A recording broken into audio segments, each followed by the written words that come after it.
있었는데 이 인텔이라는 업체가 차량용 영상 이제 솔루션을 갖고 있는 모빌아이라는 회사를 153억 불, 그러니까 18조 정도에 인수를 했습니다. 그래서 이게 엄청난 그겁니다. 왜냐하면은 모빌아이가 지금 매출이 보면은 몇 조하고 이런 회사가 아니고 몇 천억 정도 하는 회사거든요. 근데 그거를 이제 미래 가치를 보고 이제 인텔이 그 M&A를 했던 겁니다. 그 제가 일본에서 미쓰비시 자동차에서 근무할 때 2001년에 모빌아이라는 회사를 만났는데 그때 한 4, 50명밖에 안 되는 벤처였습니다.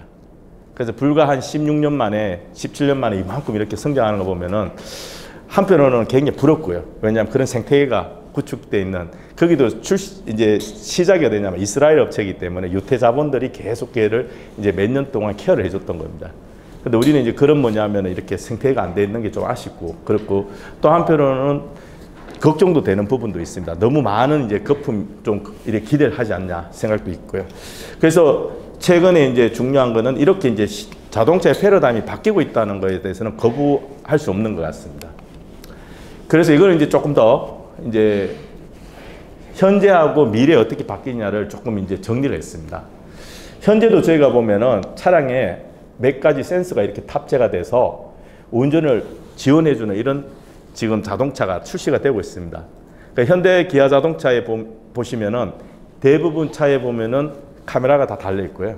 그리고 거기 보면은 레이더라고 해서 이제 전파 레이더가 이렇게 달려 있습니다. 그래서 차 스스로 뭐냐면은 차간 거리를 이렇게 자동으로 이제 제어를 해준다든지, 그 말은 뭐냐면 운전자가 브레이크 페달이나 엑셀 페달을 밟지 않아도 차가 스스로 알아서 차간 거리를 유지해주는 그런 기술이 벌써 양산이 되고 있습니다. 그런데 여기 이제 조금 더 나아가서 시장에서 지금 요구하고 있는 거는 이 정도의 운전 지원이 아니고 아예 자동차 내에서 뭐냐면 하나의 새로운 공간을 요구하는 겁니다. 그리고 새로운 뭐냐면은 사회 공존 어떤 관점에서 뭐 여기서 모바일 오피스를 요구한다든지 이런 생활이나 사물을 볼 수 있는 이런 공간을 요구하는 겁니다. 그 여기 지금 저 대표적인 거 제가 이렇게 두 개를 보여드리는데, 이게 이제 제네바 모터쇼가 이제 매년 3월에 있는데요. 이번 3월에 이제 폭스바겐에서 이제 전시해 있는 ID 비전하고 그리고 르노의 이지고라는 차입니다. 그래서 여기서는 차에서 실제 사람들이 타서 그냥 자동주행 모드로 해두고 나서 거기서 회의를 한다든지 이런 컨셉을 보여주는 겁니다.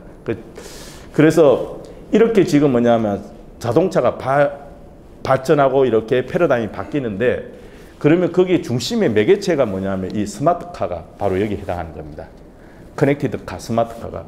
그래서 지금 우리의 제조업 관점의 자동차가 앞으로 이제 미래로 봤을 때 이런 융합산업 관점에서 이렇게 새로운 뭐냐면은 먹거리를 만들 수 있는 그게 이제 스마트카, 커넥티드 카가 있다고 보시면 되는 겁니다. 그래서 지금 우리가 좀 안타까운 거는 우리 자동차도 어느 정도 하고 있고요. 그리고 통신 인프라 같으면 세계 최고 수준이지 않습니까? 그죠? 그런 또 도로 인프라도 그렇게 나쁘지도 않고, 그래서 이런 자동차 인프라하고 융합해서 새로운 먹거리 만들 수 있는 좋은 환경인데, 이게 지금 아직도 보면은 구체화되지 않고 제자리 이걸 계속하고 있다는 게 조금 아쉬운 부분입니다. 그럼 여기 지금 보여드리는 게 이게 이제 미쓰비시 종합연구소에서 보이는 스마트카, 커넥티드 카의 어떤 미래상으로 보시면 됩니다. 제가 조금 전에 말씀드린 바와 같이 제조업이 아니고 이거는 융합산업 관점에서 이제 보셔야 된다는 게, 여기 보시면은 여러 이동체가 있을 수 있습니다. 하나는 뭐냐면 승용차도 될 수 있고요. 그리고 여기 이제 버스도 될 수 있고, 그리고 여기 트럭도 될 수 있는데, 얘가 다 지능을 갖는 겁니다.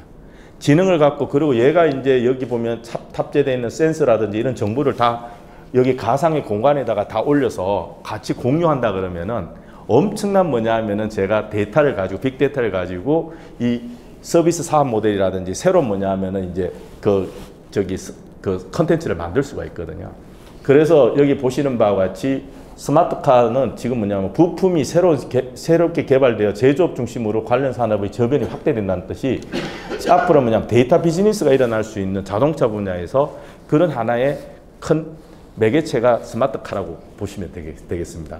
그래서 여기 이제 하나의 예를 보시면, 이 차량이 이렇게 주행하다가 교량에 예를 들어서 클랙이 일어나서 이 문제가 생기는 경우가 있습니다. 그리고 아니면 도로에 보면은 여러분 잘 아시지만은 갑자기 맨홀도 있고, 그리고 차선이 지워져 있는 부분 이런 거 있지 않습니까? 그러면은 자동차에 있는 영상 센서나 이런 센서를 가지고 여기 클라우드 쪽에다가 이렇게 정보를 올려주는 겁니다. 어떤 지역에 도로가 지금 관리가 안 되고 있다. 그러면 그게 한 대, 두 대, 여러 대 모이면은 결국 그게 여기서 그 메인터넌스 하는 유지보수하는 쪽에다가 이제 연락을 해서 자, 어느 지점에 이런 문제가 있으니까 당신 빨리 가보세요. 이렇게 할 수가 있습니다. 그래서 저희 지금 같이 뭐냐면은 연말 되면은 도로 막 보수하고 이럴 필요가 없는 겁니다. 그래서 이제 그런 게 하나의 예라고 보시면 됩니다. 그래서 이제 스마트카는 제가 조금 전에도 말씀드렸지만 자동차하고 인프라하고 융합 산업입니다. 그러면은 그 융합 산업 관점에서 세 가지의 하나의 시스템으로 구성이 되는데 하나가 뭐냐면 도로 인프라가 중요한 부분입니다. 그래서 인텔리전트 트랜스포테이션 시스템은 지능형 교통 시스템입니다. 그래서 도로에다가 뭐냐면은 도로를 고도화하는 겁니다. 그래서 사고가 많이 일어나는 예를 들어서 이제 그 터널 추구라든지 아니면은 뭐 산사태가 많이 난다든지 아니면 교통 체증이 심한 이런 곳에다가 노변에다가 센서를 둬서 그 상황을 뭐냐면은 검지해가지고 이거를 이제 후방에 여기에 이제 접근하고 있는 차량에다가 이거 알려주는 겁니다. 그 노변 기준을 통해서 알려주면은 그러면 이제 제가 미리 적절히 대응을 할 수가 있거든요. 그리고 또 하나가 이번에 우버 자율택시 사고 났는 거 있지 않습니까? 그것도 하나 여기로 이걸로 보시면 됩니다. 만약에 예를 들어서 이제 그거는 이제 커넥티드 비클 시스템에 좀 가까운데요. 여기는 뭐냐면은 자, 제가 만약에 모바일 그때 우버 사고 났을 때 보행자가 모바일에서 정보를 가지고 무슨 통신을 해서 차에다가 자기의 있다는 거를 존재를 알려줬으면 하더라도 사고가 안 나는 거거든요. 그래서 보통 그걸 이제 vehicle to pedestrian이라고 해서 이제 자동차하고 보행자하고 커뮤니케이션하는 그거를 이야기하는 겁니다. 그게 해외에서는 벌써 연구 개발이 되고 일본 닛산 같은 경우는 양산에 지금 적용을 하고 있습니다. 차량에다가. 그래서 그런 게 이제 커넥티드 비클 시스템으로 보시면 되고요. 그리고 이제 차량을 이제 지능화하는 쪽. 이게 이제 오토메이티드 비클 시스템인데 아까 말씀드린 차에 센서를 탑재한다든지 이렇게 해서 차 스스로 뭐냐면 지능이 고도화되도록 해주는 이런 부분입니다. 그래서 이 세 가지가 융합된 형태가 하나의 지금 스마트카라고 보시면 될 것 같습니다. 그래서 이 스마트카를 둘러싸고 있어 이 보는 경제적 파급 효과가 지금 굉장히 다양합니다. 여러 가지 파급 효과 중에서 뭐 교통사고 줄이고 그리고 교통 효율을 개선해주고 뭐 이런 여러 가지 효과도 있지만은 경제적 파급 효과만 이렇게 보시면은 KPMG에서 영국 시장을 대상으로 해서 2015년에 나온 자료 보면은 거의 74조 정도 여기 매년 먹거리가 만들어진다고 그러고 있습니다. 그리고 여기 지금 보시면은 일본이 미쯔비시 종합연구소에서 이건 2016년에 나온 자료인데요. 여기 보면 104조 정도가 만들어지고 있다고 합니다. 그러면은 여기 보시면 이 경제적인 규모에서 일본, 영국, 한국 이렇게 해서 비교를 해보면 우리도 매년 한 38조 먹거리가 있다고 볼 수가 있거든요. 그래서 이게 왜냐하면 자동차가 고도화되는 부분도 있지만 얘가 파생이 돼서 정보통신이나 인프라나 이런 도로 인프라나 이런 쪽에 융합이 일어나서 다양한 뭐냐면은 새로운 뭐냐면은 먹거리가 만들어진다는 겁니다. 예, 그래서 이제 산업 현황을 좀 말씀을 드리면 스마트카를 크게 나누면은 이제 설명하기 좋기 위해서 이제 두 가지로 나눕니다. 하나가 뭐냐면 이제 커넥티드 카, 두 번째가 자율주행차 이렇게 되죠. 왜냐하면 자동차라는 그 자체가 주행 안전성과 운전 편의성 두 가지가 항상 키워드거든요. 그래서 이제 주행 안전성 관점에서는 자율주행차로 보시면 되고 운전 편의성은 커넥티드 카로 보시면 됩니다. 그럼 이 커넥티드 카가 뭐냐면은 아까 지금까지 설명드린 내용에 보면은 데이터의 모든 원선이 어디에 있냐면 실제 차에 있는 게 아니고 얘가 클라우드에 있는 겁니다. 외부에. 인프라에 있다는 겁니다. 그럼 그 인프라에 있는 정보를 제가 잘 활용만 하면은 지금까지 없던 뭐냐면 차량의 기능이라든지 서비스를 제공해 줄 수가 있는 거거든요. 그래서 뭐냐면은 여기 이동통신의 네트워크 기술을 이제 결합을 하는 겁니다. 그러면은 저희가 가지고 있는 어떤 차에 있는 정보보다도 SK텔레콤이나 KT가 가지고 있는 정보가 더 많습니다. 그럼 그 정보를 제가 이용을 해서 새로운 뭐냐면 차량의 서비스를 제공해 주는 게 바로 여기 커넥티드 카라고 보시면 됩니다. 그리고 두 번째 이제 보시면은 이 데이터 소스가 어디에 있습니까? 외부에 있는 거지 않습니까? 그 외부에 있는 걸 가지고 제가 활용을 할 때 아직은 불안하잖아요. 그죠? 그 외부의 데이터에 대한 신뢰가 100% 확실하지가 않으니까. 그래서 뭐냐면 주로 지금 커넥티드 카 관련 쪽의 서비스 쪽은 차량을 유지 보수해 준다든지 아니면 항법, 내비게이션, 그리고 커뮤니케이션, 멀티미디어라든지 이런 게 음악을 듣는다든지 자기가 좋아하는 이런 쪽이 아니면은 뭐 저기 검색을 한다든지 이런 형태의 뭐냐면 인포테인먼트라고 해서 주로 뭐냐면은 정보 제공 쪽에 관련된 서비스가 주를 이루고 있습니다. 그러면은 반대로 이야기하면은 이쪽은 차량의 안전하고 관련된 거는 약간 비켜나간다고 보시면 되거든요. 왜냐하면은 아직 통신에 대한 지연이라든지 또 통신이 갑자기 끊길 수도 있고 정보가. 그래서 이런 쪽에 초점이 잡혀져 있습니다. 그 말은 반대로 이야기하면요. 여기에 해당하는 서비스는 상용화되기가, 사업화되기가 쉽다는 겁니다.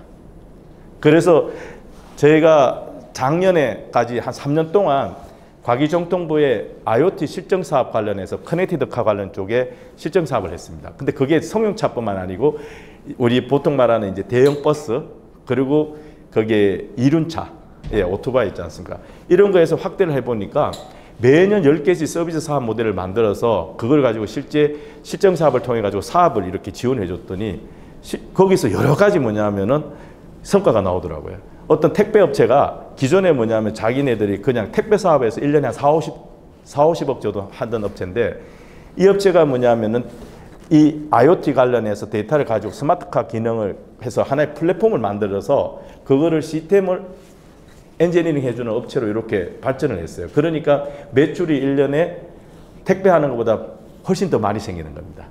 그리고 그 플랫폼을 뭐냐면은 일본하고 중국에서 그 플랫폼 사겠다고 해서 그렇게 계약이 이루어지고 그런 상황이 있었습니다.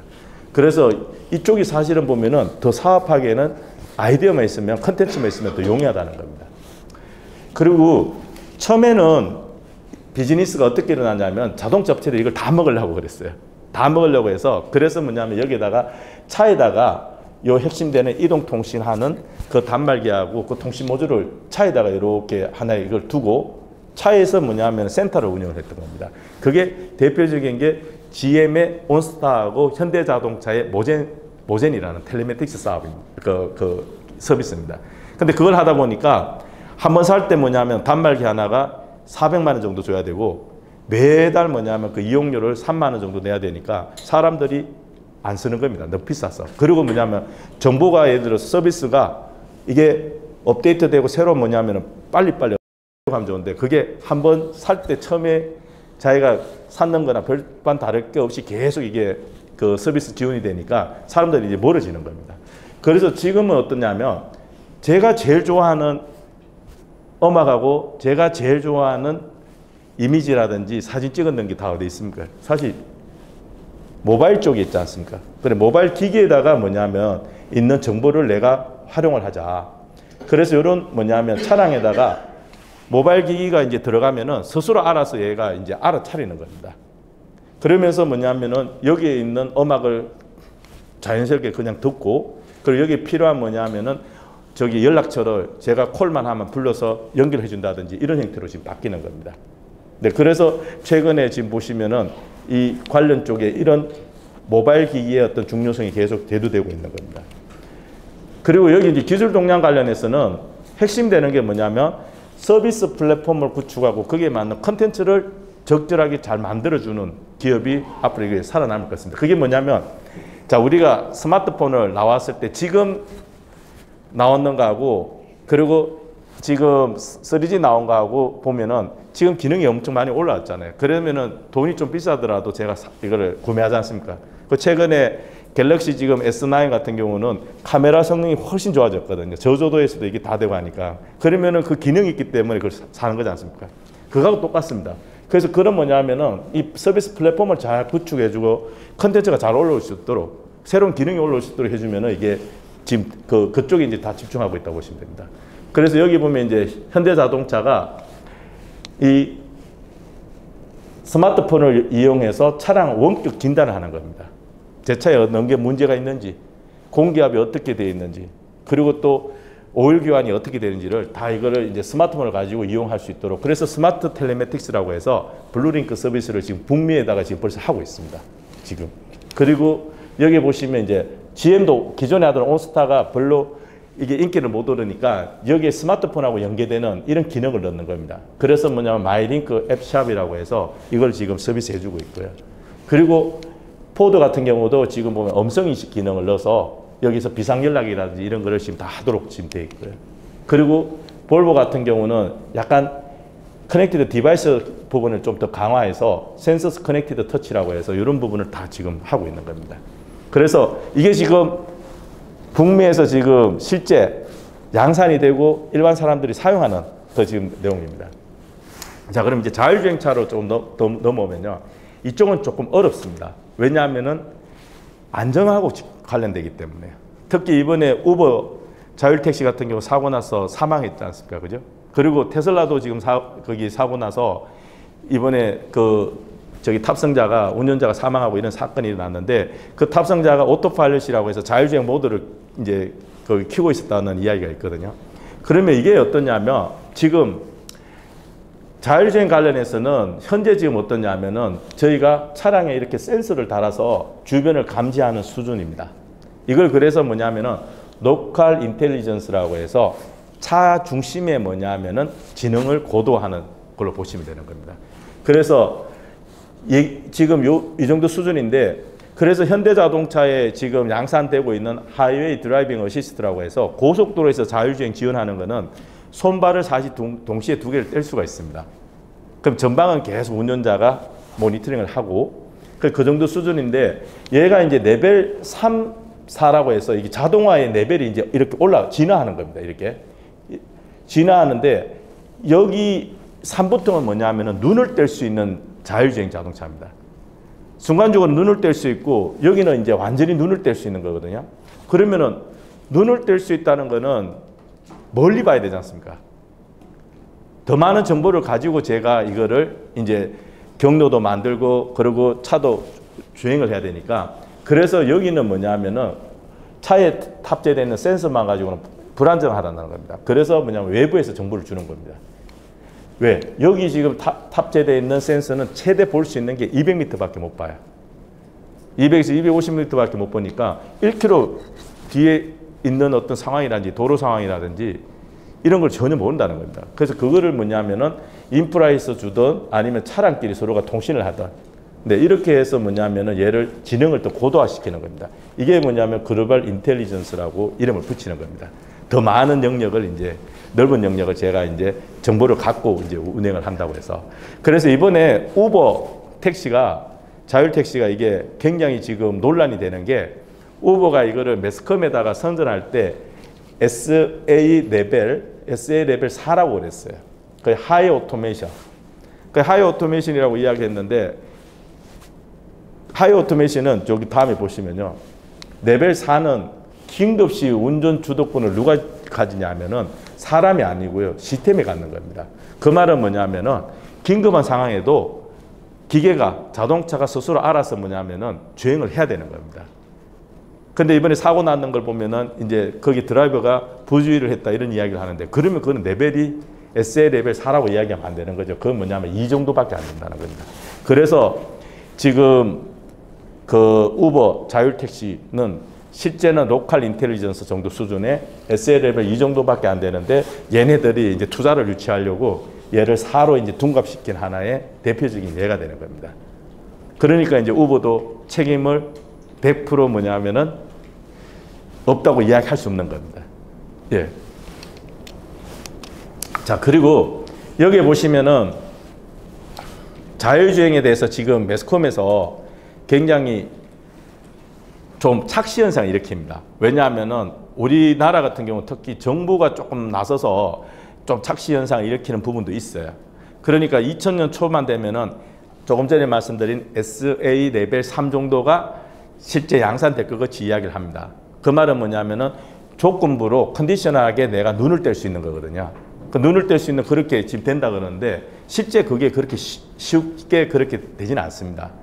그래서 이 로드맵 관련해서 실제 양산되는 시점에 대해서 여러 가지 이야기가 많은데 저희가 조금 신뢰하는 거는 EPOSS라고 해서 이거는 유럽 스마트 시스템 플랫폼 협의체인데 여기에 자율주행차 관련해서 협의체의 멤버들이 누구냐면 자동차 업체입니다. 벤처, BMW, 아우디 이런 업체가. 그 업체들이 이야기하는 로드맵은 보면은 고속도로 상에서 자율주행 관련해서 운전자가 완전히 눈을 떼고 기계가 알아서 다 하는 정도 시대는 2025년쯤 되면은 이제 시장이 열릴 거라는 겁니다. 그리고 도심 내는 이게 더 복잡하니까 한 5년 뒤에 올 거라는 거고, 그리고 완전한 자율주행 같은 경우는 얘네들이 오토노머스 카라고 있는데 여기 보면 연도가 없어요. 그 말은 자기네들도 잘 모르겠다는 이야기입니다. 실제 뭐냐면은 영국의 미래학자가 2년 전에 네일 하몬드 박사라고 오셨는데, 그분도 지금 이 관련해서 로드맵에 관련해서 레벨 5 정도 되면은 그거는 공상에 나오는 이야기 정도다. 그래서 레벨 4도 굉장히 어렵다는 이야기 하시는니다. 그리고 저희가 여기 보시면 이포스의 자료에 보면은 모든 게 실제 인더스트리 사업화가 되기 위해서는 기술 개발이 있어야 되고, 그러고 나서 여러 뭐냐면 사회적 합의를 만들기 위한 데모가 시연이 있어야 되고요, 실정이. 그리고 나서 이제 그 관련된 안전 기준도 이제 만들어지고, 그게 인증 체계도 만들어져서 이제 인더스트리로 되는데, 이게 거의 시간이 한 10년이 정도 걸린다는 겁니다. 그래서 현재 뭐냐면은 데모 성격의 R&D 성격의 시연을 아니면 실증 사업을 하면서 꼭 마냥 이게 곧 사업화가 되고 실용화될 것이 이렇게 이야기한 사람들이 많다는 겁니다. 그래서 최근에 우리나라 지금 실정했는 그걸 한번 보시면요, 대부분 이벤트성입니다. 하루 날 잡아서 누구 오셔가지고 모시고 한번 그냥 행사하고 마는 건데요. 해외는 지금 어떠냐면 최근에 이게 실용화 실정 사업으로 바뀌고 있습니다. 그 실용화 실정 사업은 뭐냐면은 그 사업 실정 사업을 하는 주체가 누구냐면은 그 사업을 할 사업자입니다. 사업자가 직접 그거를 뭐냐면은 이제 책임을 지고 하는 겁니다. 그러다가 보면은 실정 사업 하다 보면 사고도 나고 사회적인 어떤 문제도 합의할 사항도 생겨가지 않습니까? 그거는 누가 하냐면 사업자가 이제 풀어나가. 그거 하는데 이제 정부에서는 도와줄게. 두 번째는 뭐냐면은 일반 이용자가 참여하는 겁니다. 그냥 연구원들이 해서 레포팅 했는 거는, 보고서 냈는 거는, 이거는 다 뭐냐면 사실은 좋게밖에 못하지 않습니까? 일반 이걸 전혀 모르는 사람들이 사용해봐서 거기에 대해서 이게 장단점이나 이게 불편한 걸 이야기를 해줘야지, 그게 어떻게 보면은 사업화가 되고 실용화가 될 수 있는 거지 않습니까? 그리고 세 번째가 뭐냐면 상시 운행입니다. 그냥 날 잡아서 뭐 도로 차단하고 그러고 나서 그냥 행사 한번 하고 또 한번 많은 이런 게 아니고요. 일반 차량하고 같이 혼재하면서 일어날 수 있는 사회적인 문제가 뭐냐, 이런 거를 다 모니터링하고 그걸 해결해 나가는 형태로 지금 바뀌고 있습니다. 그래서 저희도 지금 실정 사업 관련해서는 실용화 관점에서 좀 접근해야 되지 않나 생각됩니다. 그래서 여기 보면은 이제 업체 동향 관련해서 좀 정리를 했는데요. 구글, 애플 열심히 하고 있는데, 여기 이제 바이두라고 중국 업체가 엄청나게 여기 열심히 투자를 하고 있습니다. 그래서 중국이 우리나라보다 앞섰다고 생각하시면은, 뒤졌다고 생각하시면 그거는 큰 잘못입니다. 중국이 오히려 우리보다 훨씬 지금 자동차 분야에서는 더 앞서 있습니다. 세계 생산 1위국이 어디냐면은 중국입니다. 전 세계적으로 1년에 9,300, 400만 대 정도 생산되는데요. 거기에 2,700만 대가 중국에서 하고 있어요. 근데 중국이 무서운 거는 매년 뭐냐면 한 10% 정도 계속 성장합니다. 안타깝게도 우리나라가 세계 5위 자동차 생산국에서 지금은 6위로 떨어졌습니다. 그 5위가 이제 인도거든요. 근데 무서운 거는 7위가 멕시코입니다. 멕시코하고 저희하고 지금 4만 대밖에 차이 없습니다. 그래서 올해 아마 7위로 저희가 떨어지지 않을까, 이런 걱정도 있습니다. 그리고 여기 보시면 이제 테슬라, GM, 도요타, 르노 이렇게 자동차 업체들이 열심히 지금 여기 관련돼서 이제 모델을 내는데요. 저희가 원래 조금 이제 눈여겨보는 거는, 도요타가 매년 라스베가스에서 이 하나의 쇼가 있습니다. 큰 쇼가. 연초에 있는 CES라고 해서, 그 CES에 이런 이팔레트라는 이 차를 출품을 했습니다. 그러면서 도요타가 선언했는 게 뭐냐면, 우리는 자동차 제조업이 아니고 모빌리티 서비스 플랫폼 업체야. 앞으로 그렇게 바뀔 거야. 그래서 여기 관련된 지금 뭐냐면 서비스에 대한 사업 모델에 대해서 얘가 주장을 하는 겁니다. 그게 가능한 게 뭐냐면, 도요타는 이걸 준비하기 위해서 10년 넘게 뭐냐면은 마이크로소프트사하고 빅데이터 센터를 구축했어요. 그게 도요타 스마트 센터라는 겁니다. 그게 모든 데이터가 다 모이는 겁니다. 아까 제가 가상 공간에서 모인다 했지 않습니까? 그러니까 이게 원하는 서비스 사업자들한테 자기들 맞춤형으로 그걸 지원을 해줄 수가 있거든요. 네. 근데 최근에 이제 이걸 빨리 너무 거품 있게 하다 보니까 이런 예상치 않은 사고가 나는 겁니다. 이게 이제 테슬라 사고가 2016년에 한 번 있었고요. 사망 사고가. 그리고 올해 또 있었습니다. 그리고 이게 우버 사고입니다. 올 3월에. 그래서 이게 안타까운 게 보행자가 여기 자전거를 타고 가지고 여기 무단횡단을 했어요. 무단횡단을 했는데 결국 이 차가 그걸 감지를 못하고 65km로 그냥 이제 추돌 사고가 일어나서 이제 사망을 했는 경우거든요. 그래서 좀 안타까운 게 자동차 기술뿐만 아니고 인프라 기술까지 연계해서 만약에 했었더라면 이런 안타까운 사고는 없었을 건데 하는 아쉬움이 있습니다. 그래서 우리가 미래 전략 과제로는 보면은 여러 가지 내용이 있겠지만 주로 이제 자동차 관련 쪽에 제가 이렇게 좀 정리를 하면은 이제 차량 제어 시스템에 대해서 이게 고도화가 돼야 되고, 그리고 센서, 주변 상황을 감지하는 이 센서에 대한 것도 고도화돼야 되고, 그리고 자동차가 제가 자율주행을 하려고 그러면 제 위치를 정확하게 알아야 되잖아요. 그리고 거기에 맞는 뭐냐면은 정확하게 뭐냐면 경로를 만들어줘야 되니까, 그래서 로컬라이제이션하고 매핑이 중요하고, 그리고 이게 커넥티비티 쪽에서 아까 말씀드렸던 커넥티드 서비스라든지 또 아니면 커넥티드 디바이스라든지 이런 게 또 올라와야 되는 거고요. 그리고 사이버 시큐리티 관련해서 해킹 당하면 안 되지 않습니까? 그죠? 저희가 소프트웨어가. 그리고 휴먼 팩터. 실제 사용하는 사람들이 여기에 대해서 감사하게 생각해야 됩니다. 그래서 자기 주머니에서 돈이 아깝지 않게 돈을 낼 수 있어야지 얘가 정말 성공했다고 할 수가 있는 거거든요. 그래서 여기 보시면 이제 시스템 제어 쪽은, 차량 제어 시스템 쪽에는 요즘 여기 보시면 누구든지 자율주행 차를 이렇게 구현하는 거는 대학도 다 합니다. 저희도 지금 뭐 차량 관련해서 임시 라이센스 받아서 지금 실도로에서 연습하고 있거든요. 근데 그게 아니고 소비자들이 믿고 살 수 있는 안전한 차를 위해서는 여기에 고장이 났을 때도 사람이 우버 택시 같이 이렇게 사람이 죽거나 이런 일이 없어야 되지 않습니까? 그죠? 그래서 고장에 대한 페일 세프티라든지, 또 그리고 한참 이제 주행을 하고 있는데 센서라든지 액추에이터가 고장이 났어요. 문제가 생겼어요. 그래도 뭐냐면 얘가 자율주행 기능이 되도록 해야 되지 않습니까? 그래서 뭐냐면 리던던시라고 해서 중복 설계. 이런 게 지금 돼야 되는 겁니다. 그래서 일본의 지금 덴소라든지 그리고 보시라든지 컨티넨탈 같은 경우는 제동 장치하고 조향 장치 벌써 이중계 설계를 다 하고 있어요. 그 말은 뭐냐면은 우리 지금 한국에 있는 자동차는, 현대기아는 자율주행하다가 제동 장치에 문제가 생기면은 방법이 딱 하나밖에 없습니다. 옆에 갓길에다가 긴급 주차하는 거 이외에는 아무 방법이 없어요. 그런데 해외는 어떠냐면 모터에 코일이 2개가 있어가지고 하나가 단절이 나더라도 하나는 계속 동작하는 겁니다. 근데 실제 우리가 이렇게 조향 장치에서 파워를 사용하는 거 보면은 평상시에는 50%도 사용을 안 하는 겁니다. 그 말은 50% 가지고 자율주행을 다 하고 할 수 있다는 이야기거든요.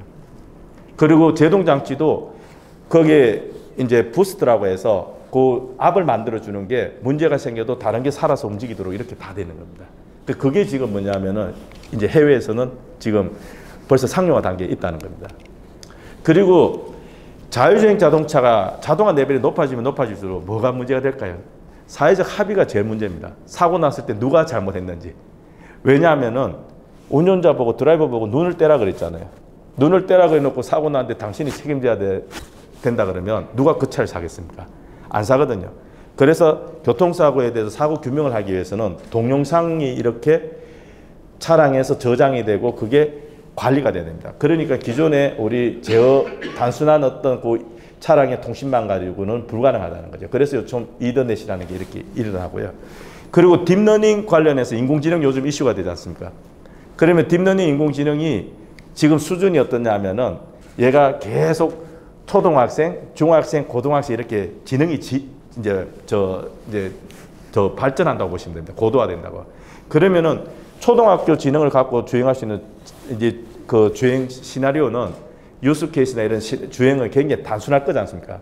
근데 제가 만약에 이제 중학교 정도 되는 걸로 해서 더 복잡한 상황이 생겼다 그러면 인공지능이 중학교 수준까지 이렇게 고도화되는 거를 차에다가 담아야 되지 않습니까? 차 쪽에. 그러려 그러면은 무선으로 뭐냐면 원격으로 소프트웨어가 이렇게 다운로딩이 돼야 되는 겁니다.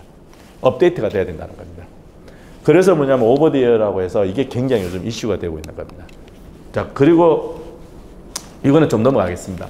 그리고 두 번째는 뭐냐면 아까 말씀드린 센싱이잖아요. 센서.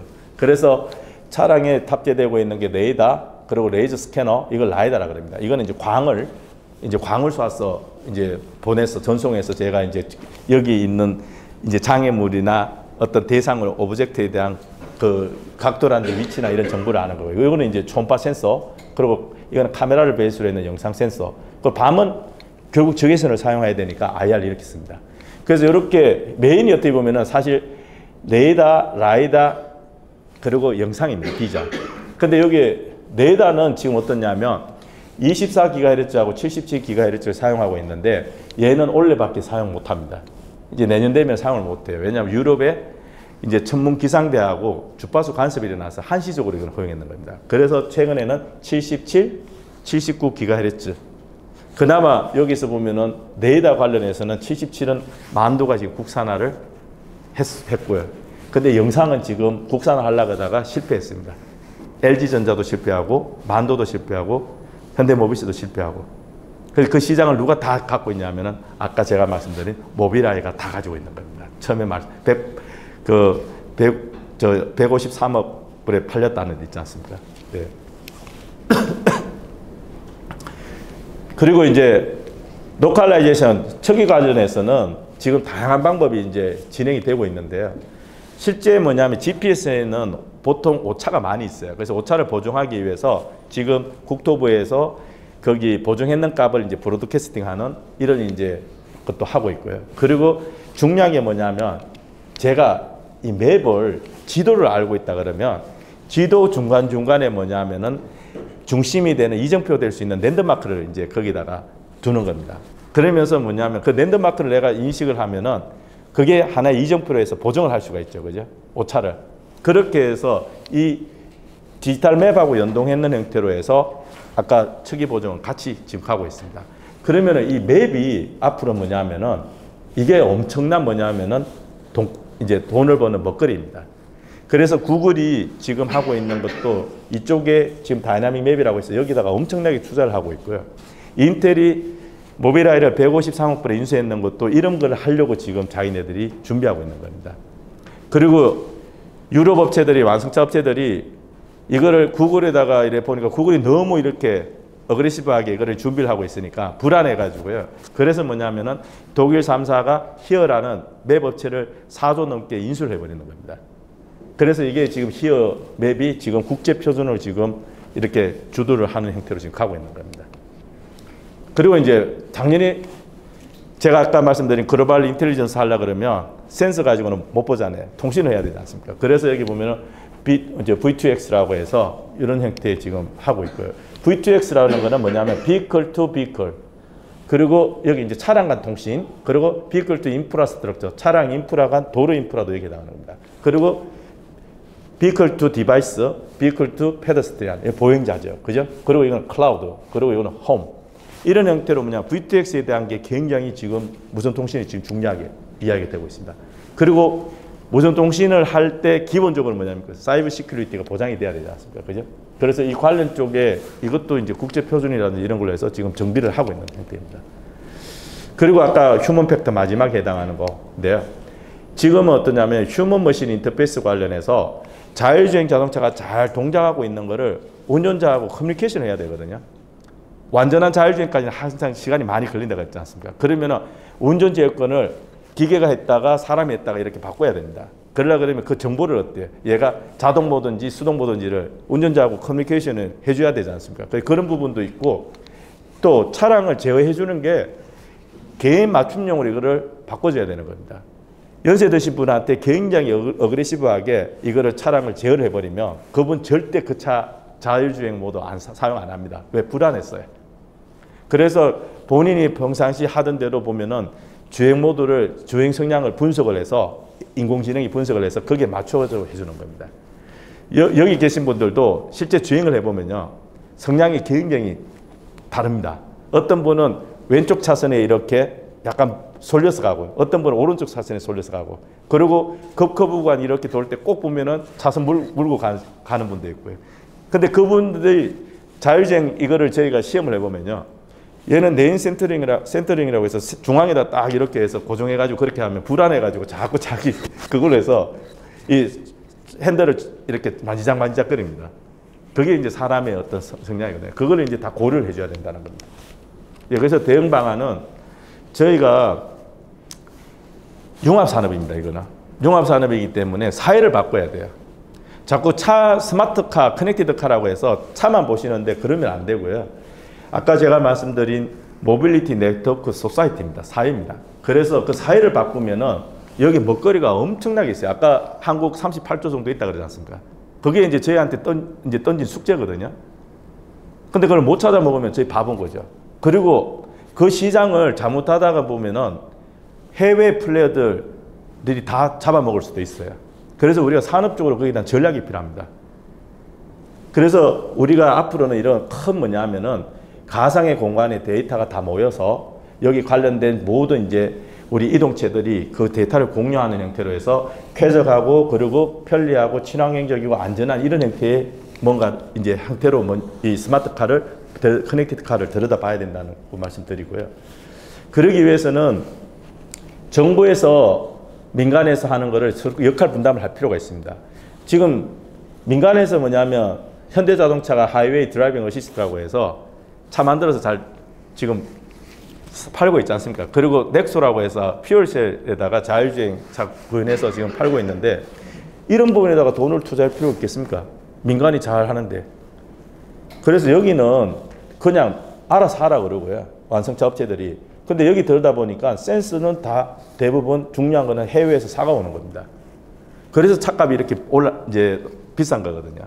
그래서 이런 거는 우리가 중소 아니면 중견 기업들이 부품 국산화는 이렇게 지원을 해줘야 되고, 시대가 아까 제가 말씀드린 자동차하고 인프라하고 융합하는 형태로 가잖아요. 그럼 이걸 빨리 준비를 해야죠, 저희가.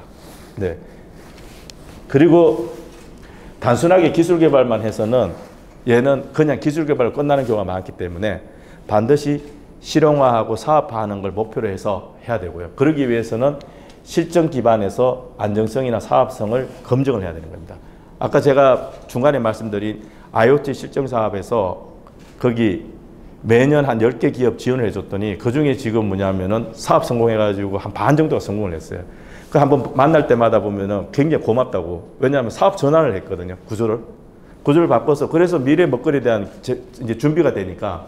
그래서 이걸 위해서는 스마트카 관련 쪽에 어떤 테스트 베드를 구축해서 이 실정을 하려고 하면 테스트 베드가 필요하지 않습니까? 근데 이렇게 이야기하면 주행 시험장을 이야기하는데 그게 아니고요. 여기 시범 도로라든지 실험 도시 형태로 해서 아까 말씀드린 실용화 실정 사업에서 일반인하고 그리고 사업자들이 와서 실제 하는 거, 그리고 사회적 합의를 만들어가는 그런 거를 지금 해야 된다는 겁니다. 지금 여기에 보여드리는 게 닛산이 올 4월부터 요코하마에서 자율택시 실정 사업을 하는 겁니다. 이거는 일반인들이 참여하는 겁니다. 그리고 여기 지금 보면은 이지마일이라고 해서 자율 셔틀인데 이게 파리 리옹역에서 지금 하는데 일단 거리는 짧습니다. 짧은데 그래도 일반인들이 참여해서 시승하고 그리고 코멘트 해주고 그러고 있습니다.